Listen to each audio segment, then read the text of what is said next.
नमस्कार, स्वदेश न्यूज की खास पेशकश बातें सितारों की में आप सभी का स्वागत है। मैं हूं भागीरथ साहू। बातें सितारों की में आज हम रूबरू होंगे अभिनेता घनश्याम तिवारी से। घनश्याम तिवारी का जन्म मध्य प्रदेश के रीवा में हुआ। घनश्याम एक्टर बनना चाहते थे और शुरुआत इन्होंने रंगमंच से की। कई सालों तक रंगमंच किया, फिर मुंबई का रुख किया और टीवी सीरियल काली से टीवी जगत में कदम रखा। फिर धारावाहिक जुनून, तारक मेहता का उल्टा चश्मा, ये मोह मोह के धागे, एक दूजे के वास्ते 2 में अभिनय किया। तो क्राइम शो मौका वारदात में नेगेटिव भूमिका निभाई है। घनश्याम ने web series bro code, panchayat 2, whistle blower में भी एक्टिंग की है।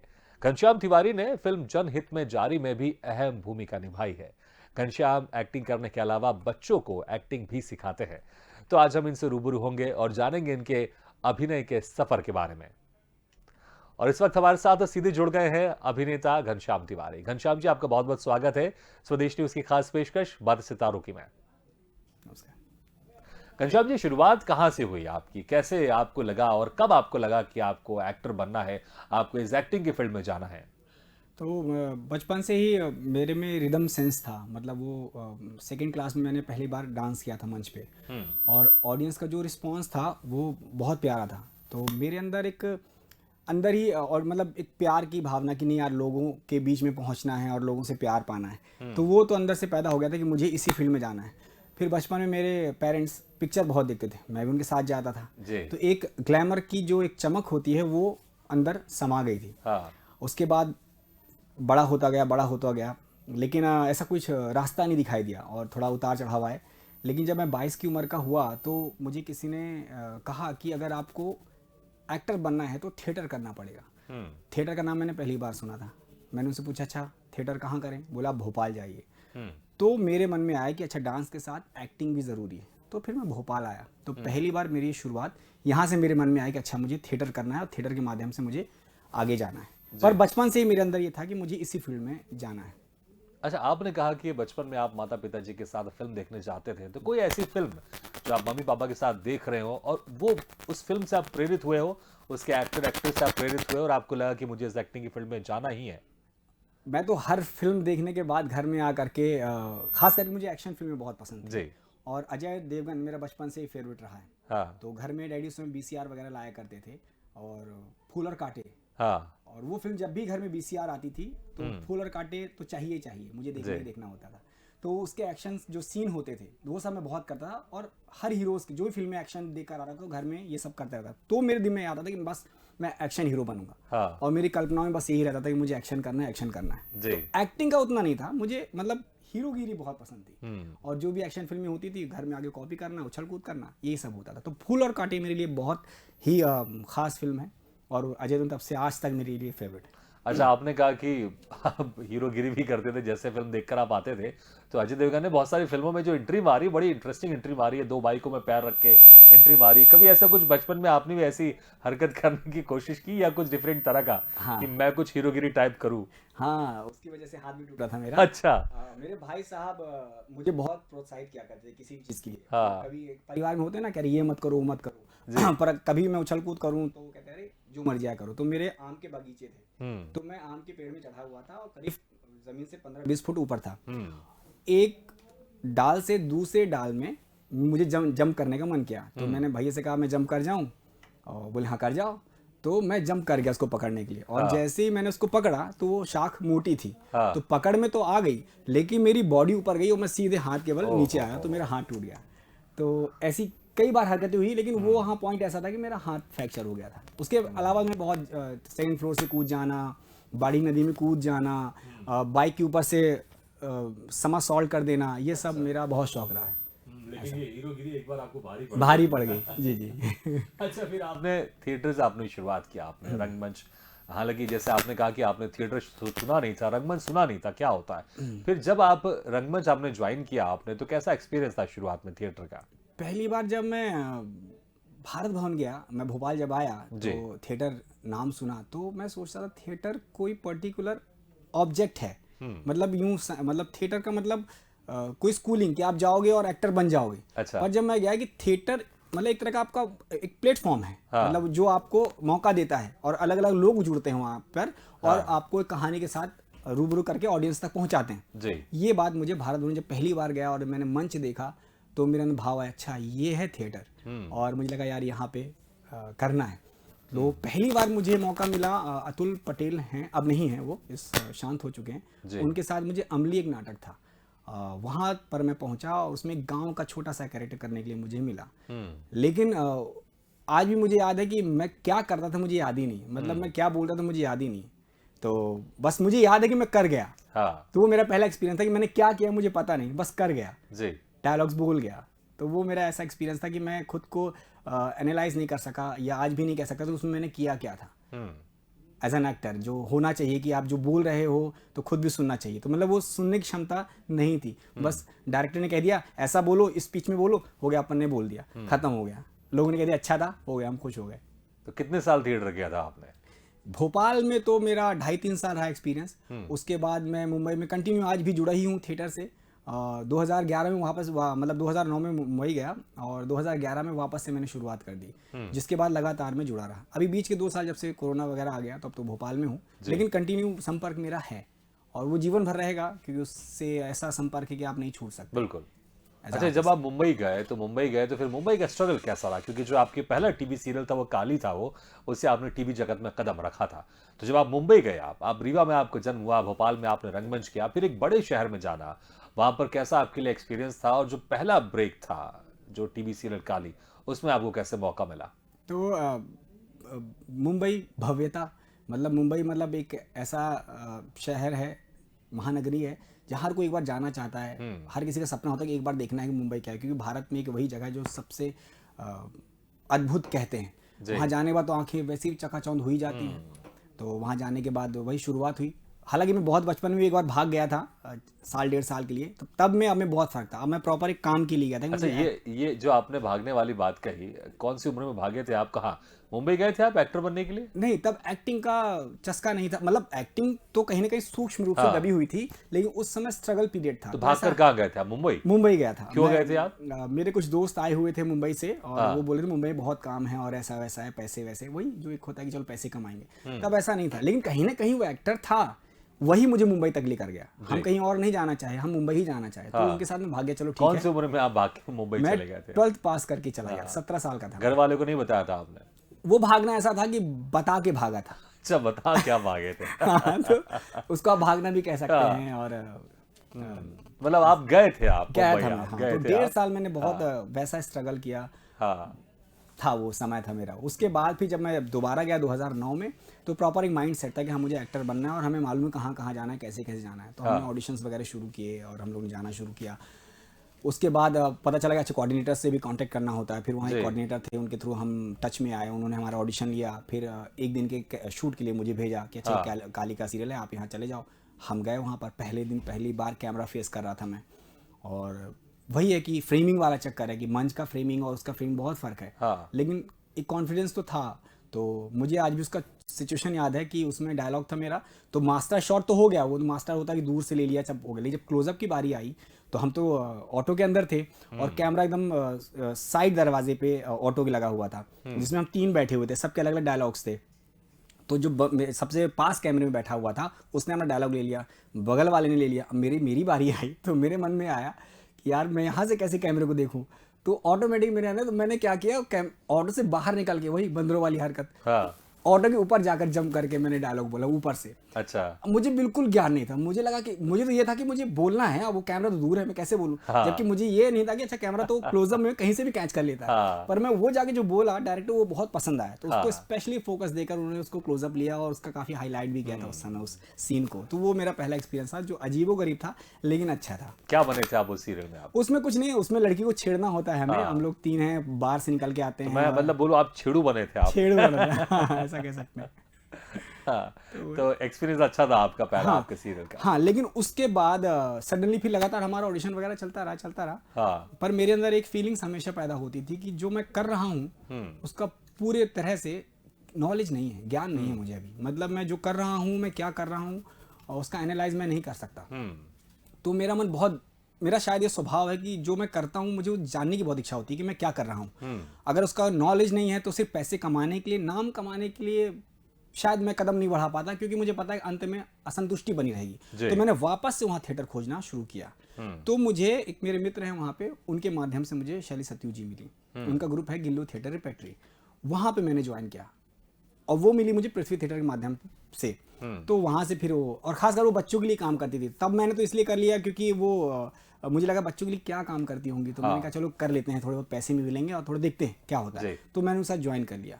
लेकिन मुझे लगता है वो निर्णय मेरा अद्भुत था, क्योंकि बच्चों के बीच में जाना, उनको सीखना अद्भुत होता है। क्योंकि कहते हैं ना कि आप बड़े ऑडियंस को, तो बड़ा जो ऑडियंस होता है, दर्शक होता है, वो आपके लिए रुक जाएगा, लेकिन बच्चे नहीं रुकते। उनको बांधना मतलब यूं समझ लीजिए कि बेलगाम घोड़े को काबू करना है। बिल्कुल, वहां से मुझे मिला ऑडियंस को पकड़ने का हुनर। जी, बिल्कुल, इस बारे में हम आपसे और चर्चा करेंगे क्योंकि आप बच्चों को आप एक्टिंग सिखाते भी हैं। लेकिन अभी मैं आपकी एक सीरियल की बात करूंगा जिसमें आपने अभिनय किया, तारक मेहता का उल्टा चश्मा। बड़ा ही फेमस सीरियल है, लोकप्रिय टीवी सीरियल है, मेरा भी बड़ा फेवरेट है। मैं आज भी देखता हूँ, जब से शुरू हुआ है ये सीरियल मैं आज भी देखता हूँ, मुझे बड़ा पसंद है सीरियल ये। तो इसमें क्या रोल था आपका और कैसा एक्सपीरियंस था इसमें काम करने का? उसमें एक प्यून का कैरेक्टर था, और उसमें ऐसा बस प्यून वो आता है, और वो उनका नाम नहीं याद आ रहा मुझे, जो चश्मा लगाते हैं, अय्यर? पतले दुबले से हैं, और अच्छा, पोपटलाल। पोपट, हाँ। तो उनके साथ मेरा सीन था, और वो ऑफिस में घुसने का प्रयास करते हैं और मैं उनको रोकता हूँ और डांटता हूँ, पर वो मुझे डरा देते हैं, मेरे साली की धमकी दे देते हैं। तो उस कुछ फनी मूवमेंट था वो मेरे उनके साथ, जो अच्छा, आपने भी सीरियल को बहुत पहले से देखा होगा, तो जब हाँ, रूबरू जिन लोगों को हम देख रहे हैं जो हमारे फेवरेट किरदार होते हैं, क्योंकि मुझे नहीं लगता कि कोई ऐसा होगा हमारे देश में जो इस सीरियल को पसंद नहीं करता होगा। बिल्कुल, भले उसने देखा भी नहीं हो, लेकिन जब वो सीरियल को देखता है तो पसंद करता है, क्योंकि सीरियल वाकई बहुत अच्छा सीरियल है, सामाजिक रूप से भी बड़े अच्छे अच्छे संदेश देता है। और परिवार के साथ आप बैठकर इस सीरियल को सुकून से आप देख सकते हैं। तो जब आप इस सीरियल में गए, आपने वहां पर शूटिंग देखी होगी, आपने उनके साथ आपने काम किया होगा, तो आप जो सोच रहे थे, क्योंकि अक्सर हमने देखा कि मुझे भी ऐसा लगता था पहले, क्योंकि वो जो गोकुल धाम बना हुआ है वो एक रियल में एक कॉलोनी है, लेकिन जैसे मुझे पता चला धीरे धीरे कि रियल में कॉलोनी वो नहीं है, वो सिर्फ फ्रेम खड़ा हुआ है और पीछे कुछ नहीं है इसके। तो कुछ आपके भी ऐसे जहन में था कि किसी रियल कॉलोनी में शूट होगा, या आपको पहले से पता था कि ये तो सब सेट लगा हुआ है, ये रियल कॉलोनी नहीं है? तब तक उतना एक्सपीरियंस हो चुका था मुंबई में मुझे, कि शूट कैसे वगैरह होते हैं, तो उसके लिए माइंड सेट था। लेकिन अब ये फेमस एक्टर्स हैं तो इसे मिलने का तो वो रहता है, लेकिन मुझे ये नहीं पता था मेरा सीन किसके साथ है। लेकिन बाद में वहाँ जाके पता चला। लेकिन एक होता है ना कि स्क्रीन पे आप देखते हो उनको कॉमेडी करते हुए, हंसाते हुए, लेकिन जब रियल में उनको एकदम साइलेंट देखते हो, चुप देखते हो, तो ऐसा होता है ये वही व्यक्ति जिनको मैं स्क्रीन पे देखता हूँ। तो एकदम साइलेंट अपना काम किया और निकल लिया, ऐसा टाइप का, मतलब सिंसियर, अच्छे एटीट्यूड नहीं, लेकिन एक सहज की बात कर रहा हूँ। तो वो था मोह भंग होना, जिसको कहते हैं। अरे ये तो बहुत सीरियस है, ऐसा हुआ था मेरे साथ। नहीं, वैसे भी देखिए, वैसे भी हम तो जो नाटक देखते हैं वो आधे घंटे का होता है, आधे घंटे में हम हंसते रहते हैं। अब कोई भी व्यक्ति 24 घंटे तो हंसेगा नहीं, उसकी एक पर्सनल लाइफ है, वो ऐसा तो नहीं है कि वो हमेशा हंसते रहे, वो तो एक नेचुरल चीज है। हाँ, लेकिन हम जो सोच के जाते हैं, क्योंकि हम देखते हैं कि अगर सनी देओल पंप उखाड़ लेता है, हैंड पंप, तो हमको पता हो रियल में नहीं उखाड़ सकता वो। लेकिन अगर कोई ये सोच ले कि अब ये हैंड पंप है, सनी देओल इसको उखाड़ लेगा और वो नहीं उखाड़ेगा, तो हमें बुरा तो लगेगा और हम निराश भी होंगे। तो वो चीजें रहती है, इसलिए कहते हैं माया नगरी है। बहुत सारी चीजें जो हम माया सोचकर चलते हैं, लेकिन जब फिर हम रियल में देखते हैं वो हमें कुछ डिफरेंट दिखती है। लेकिन हम उसी में जीना चाहते हैं।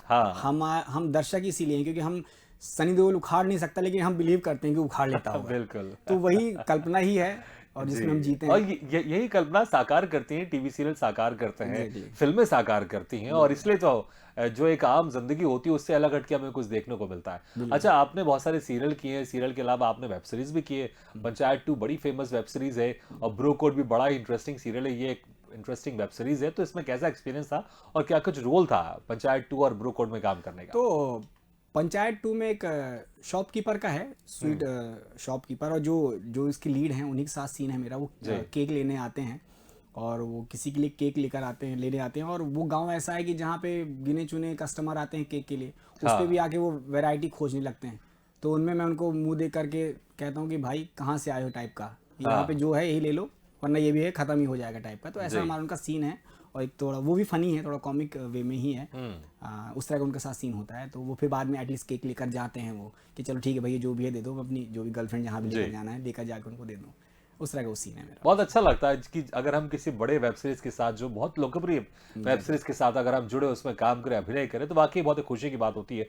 बहुत सारे काम आपने किए हैं, तो हमारे दर्शक भी चाहेंगे कोई ऐसा संवाद जो आपको याद हो, चाहे वो रंगमंच का हो, आपके टीवी सीरियल के हो, फिल्मों की भी हम बात करेंगे, लेकिन अगर कोई आप इसके पहले कोई संवाद हमारे दर्शकों को सुना दे तो उनको आनंद आ जाएगा। तो मैं भोपाल में एक मेरे सर हैं सरफराज हसन जी, उनके साथ मैंने जो थिएटर किया उसमें एक हमारा नाटक था युद्ध।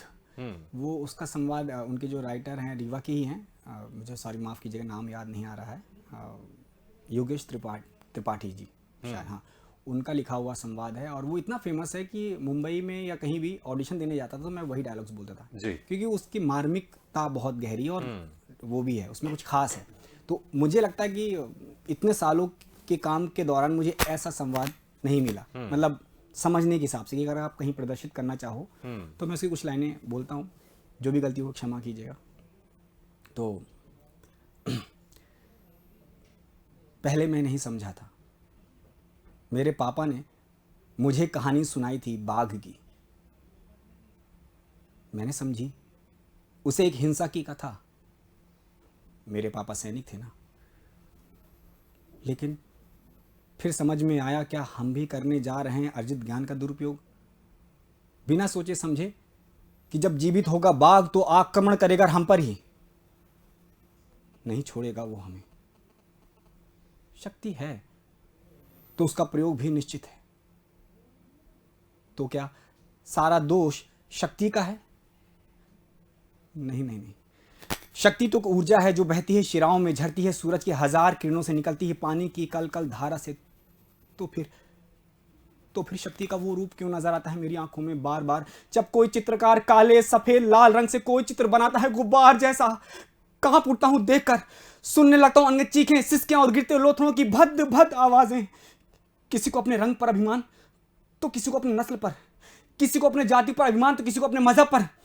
ऐसी उठाई जाती दीवारें और बना दी जाते देश, भर दी जाती वतन परिस्थिति के नाम पर दुनिया भर की तंग दिली नफरत और हवानियत। लगा दी जाती है बाड़े, तस्दीक करा दी जाती धर्म के ठप्पे लगाकर। तो मैं क्या करूं सिवाय इसके कि उन ठप्पों को चूमूं, उन्हें सजदा करूं, बांध लो अपने पैरों को जंजीरों से, जकड़ लो अपने हाथ, बंद कर लो अपनी आंखें और कुंद कर लो अपने दिमाग। मैं क्या करूं? मैं क्या करूं? बहुत खूब, बहुत खूब, बहुत बढ़िया घनश्याम जी, बहुत बढ़िया। वाकई संवाद भी बहुत अच्छे होते हैं थिएटर में, रंगमंच में। जी। और आपने उतनी अच्छे इसको तरीके से आपने इसको निभाया है, आपने डायलॉग डिलीवरी करी, बहुत खूब, बहुत उम्दा। अच्छा, हम फिल्म की बात भी करते हैं आपकी, जो एक फिल्म है जनहित में जा रही, इसमें आपने भूमिका निभाई है, एक इंटरेस्टिंग भूमिका है। तो क्या कुछ इसमें किरदार बताएं आप, और कैसा एक्सपीरियंस था? क्योंकि टीवी सीरियल करना एक थोड़ा डिफरेंट मैं समझता हूँ, फिर फिल्में, क्योंकि इसका जो तरीका होता है, भले शूटिंग एक है लेकिन जो टीवी सीरियल होता है वो एक आधे घंटे का एपिसोड होता है, वो चीज़ें आराम से शूट होती है, कभी कभी जल्दी शूट होती है। लेकिन जो फिल्म है, एक पूरी 2.5 घंटे की फिल्म है, उसमें पूरा एक समय लगता है, पूरे कभी कभी 1 साल, कभी 2 साल, कभी कभी कुछ ज़्यादा साल लग जाते हैं बनने में। तो कैसा एक्सपीरियंस था इस फिल्म में काम करने का आपका? इसके मैं बताता हूँ, इसी फिल्म में मुझे 2 तरह की कास्टिंग हुई थी। सबसे पहले जब फिल्म की शुरुआत हुई तो उसमें जो असिस्टेंट डायरेक्टर थे वो मित्र जैसे हैं मेरे, क्योंकि जो मैंने सीरियल किया उसमें भी वो असिस्टेंट थे, तो उनके शायद माध्यम से मुझे मिला। और कास्टिंग तो किसी के और माध्यम से हुई जो यहाँ पे लोकल करते हैं। और जब मैं वहाँ पहुँचा, जिसका उस कास्टिंग का नाम है अभिनय मंच, उनके थ्रू मैं यहाँ पहुँचा। तो पहली कास्टिंग हुई थी मुझे कंडक्टर के कैरेक्टर के लिए। तो जब मैं वहाँ गया, वो 3-4 दिन का शूट था और बहुत इंटरेस्टिंग था। और जो उनमें लीड हैं उनके साथ मेरा सीन था बस के अंदर का। लेकिन मेरे साथ एक हादसा हो गया और मेरे पिताजी शांत हो गए खबर आने पर। तो मैं वापस चला गया, फिर वापस आया, फिर मेरे पास एक कॉल आया, उनको पता चला कि मैं वापस भोपाल आ गया हूँ। तो उन्होंने बोला कि 1 दिन का और कैरेक्टर है कि आप कर लोगे, वो नहीं दूसरा। तो उसमें केमिस्ट का कैरेक्टर था। तो केमिस्ट वो तो शायद आप जानते होंगे, भाग मिल्खा भाग में एक कॉमिक है, थोड़ा नाम मुझे याद नहीं आ रहा, वो चाइनीज जैसी आंखें हैं, वो भागते रहते भागते आगे बेहोश हो जाते हैं जी। वो उनके साथ सीन था। तो वो लेने आते हैं कॉन्डोम लेने आते हैं, और वो उनके साथ ही सीन है। वो बहुत दबे हुए से चोरी छुपे लेने आते हैं। मैं उनके बहुत टीजिंग करता हूँ, उनके साथ मजे करता हूँ। फिर तो बड़ा ही इंटरेस्टिंग और फनी सीन है आपका। हाँ, क्या मैं तो वो लेकर भी चले जाते, चुपचाप मैं उनको देखता रहता हूँ, इस तरह का सीन है। अच्छा, रंगमंच आपने मुंबई में भी किया है, आपने भोपाल में भी किया, आपने जो आपके जो लोकल एरिया था जहाँ पे आप जन्मे वहाँ पर भी आपने किया, स्कूल में किया आपने, और रंगमंच आप लगातार अभी भी कर रहे हैं। रंगमंच में बहुत, जैसे आपने भी एक संवाद रंगमंच का रखा, बड़े खूबसूरत संवाद होते हैं, ऐसे बहुत सारे गाने भी होते हैं रंगमंच के, और आप कभी कभी शौकिया तौर पर आप गाते भी हैं। तो कुछ रंगमंच का कोई संवाद है, एक शायद कोई एक हनुमान की रामायण है, इसमें आपने बहुत ही खूबसूरत है, इसमें जो एक नौटंकी शैली में भी है ये जो पूरा नाटक है, तो इसमें बहुत अच्छे अच्छे इसमें गीत है, गाने हैं। तो इनमें से कोई एक आध गाना हो जाए तो हमारे दर्शकों को बहुत अच्छा लगेगा। बिल्कुल सुनाऊंगा, क्योंकि इस नाटक ने मेरे जीवन में बहुत परिवर्तन दिया। मतलब मेरी ऐसी बुराइयों को कम किया, मेरे अंदर की कमियों को बाहर लेकर आया जी। और मुझे सुरों का ज्ञान कराया। हाँ। तो मैं धन्यवाद देता हूँ जो मेरे गुरु रहे हैं उनमें, जिनका नाम है डॉक्टर देवेंद्र शर्मा। उनकी वजह से ही मैं अपने सुरों को पाया। मतलब बहुत अच्छा सुरीला तो नहीं हो गया हूँ, लेकिन सुरों का ज्ञान ज़रूर हो गया है कि सा क्या है, पा क्या है, वो कब नीचे ऊपर होता है। तो मैं उसमें से मैं नारद का कैरेक्टर उसमें कई बार, मोस्टली कई बार किया है। तो उसका मैं एक पॉइंट आपको सुनाता हूँ। प्लीज। सुनो जी नारद मेरा नाम, सुनो जी नारद मेरा नाम, मीडिया मीडिया वर्क हमारा काम। सुनो जी नारद मेरा नाम, मीडिया वर्क हमारा काम। खरी खरी कहते सदा, सच का देते साथ, पोल भ्रष्ट की खोल दें जो करते हैं घात। लोग फिर भी करते बदनाम, लोग फिर भी करते बदनाम। मीडिया वर्क हमारा काम। सुनो जी नारद मेरा नाम, मीडिया वर्क हमारा काम। बहुत खूब, बहुत बढ़िया, बहुत बढ़िया। आपने नारायण जी को हमारे हमारे प्रोफेशन में आपने शामिल कर दिया आपने। बहुत खूबसूरत गाया आपने। आपने जो इसके पहले कहा था कि इस गाने के माध्यम से आपको सुरों की पहचान हुई, वाकई आपके गायकी में दिख भी रहा है कि बहुत एक अच्छी पहचान हुई, सिर्फ नॉर्मल नहीं, एक अच्छी पहचान हुई है। तो मेरी थोड़ी जो अंदर की तृष्णा है वो और जागृत हो गई है। एक आध गाने कुछ और हम सुनना चाहेंगे आपसे। आपका मनपसंद जो भी हो, फिल्मी हो या आपके रंगमंच का, जो भी हो, आप जो गुनगुनाते हो कभी अकेले में। अगर आप रंगमंच में इसी से ही कहना चाहूँगा, इसी का एक है वाल्मीकि, कि इसमें 4 कैरेक्टर और चारों गायक गा के ही अपनी कहानी व्यक्त करते हैं। तो इसमें वाल्मीकि जी हैं, वो स्टार्टिंग में उनको बड़ा अहंकार हो जाता है। हाँ। और उन्हें रामायण लिखी है। तो वो रामायण जब लेते हैं तो नारद जी आते नहीं हैं। तो उन्होंने पूरे देवगण ऋषिगण सब ने मेरे इसकी तारीफ की, लेकिन नारद जी ने अब तो कुछ नहीं कहा। तो वो स्टार्टिंग में अपना इंट्रोडक्शन देते हैं, कहते हैं, वाल्मीक मम नाम है, सबको करूं प्रणाम।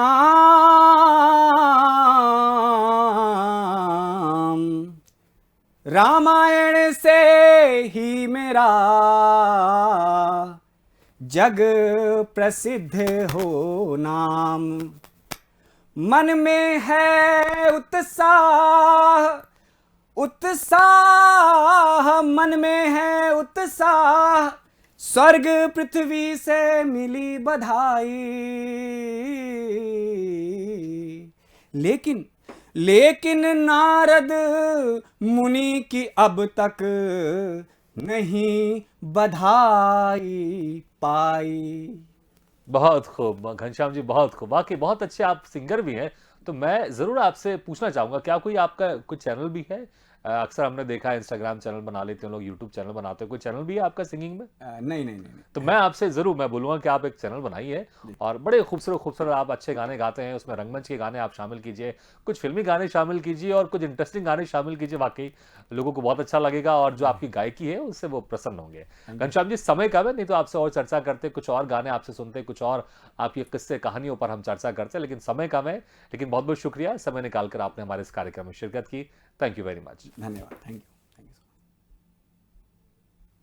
तो बातें सितारों की में आज हम रूबरू हुए अभिनेता घनश्याम तिवारी से। अगले बार फिर किसी शख्सियत से मुलाकात करेंगे, तब तक के लिए दीजिए इजाजत। लेकिन खबरों का सिलसिला लगातार जारी, आप देखते रहिए स्वदेश न्यूज, सबसे पहले देश।